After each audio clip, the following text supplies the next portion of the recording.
Mikroskopiku Milton dihet që është i vogël.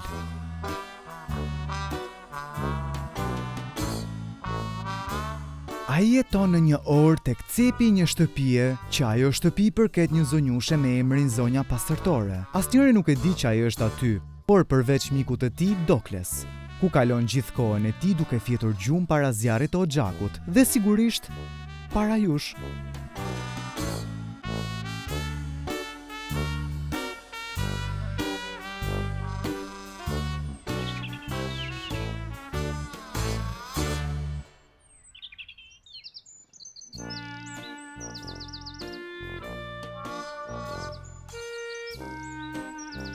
Zonja Pastërtore kishte qenë duke parë albumin e saj me fotografi, ku e kishte lënë më pas në divan. Miltoni kishte gjetur disa foto ku Doklesi ishte një këlysh.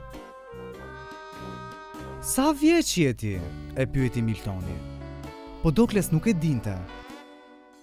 "E po, sa ditëlindje ke kaluar ti?" i tha Miltoni.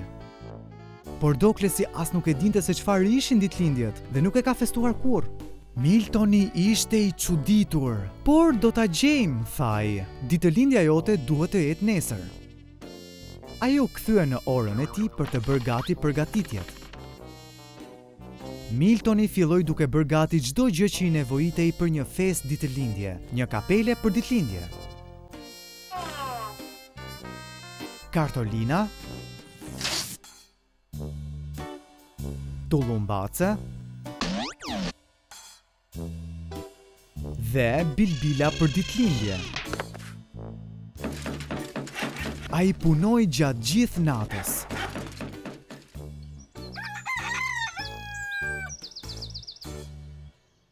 Në mëngjes, Miltoni kaloi tek Doklesi për ta gjetur atë zgjuar. "Gëzuar ditëlindjen, Dokles?" foli me të madhe Miltoni. Ai kishte një kartolinë ditëlindjeje. "Uf", ju përgjigj Doklesi. Ishte goxha i prekur. "Ditëlindja jote do të fillojë në orën 3", tha Miltoni, dhe më pas shkoi direkte në kuzhinë për të përgatitur ushqim. Doklesi ishte shumë i emocionuar. Zonja Pastërtore kishte dalur atë ditë, kështu që Miltoni filloi përgatitjet vet.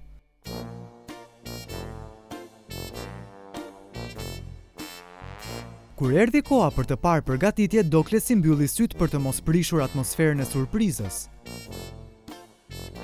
"Në rregull", tha Miltoni. "Mund t'i hapësh syt tani." Doklesi hapi menjëherë syt.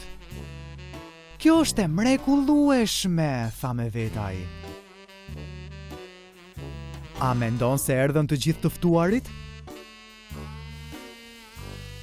Gjithashtu kemi gjëra të shijshme për ditëlindjen tënde." Më vonë ata po luanin lojra për ditëlindje. Loja e parë ishte pasimi i topit. Pastaj po luanin lojën që t'i vendosnin bishtin gomarit.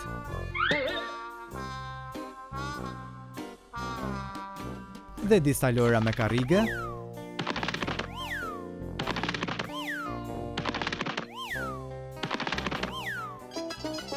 Po bënin dhe disa ushtrime, pak a shumë për kërcim.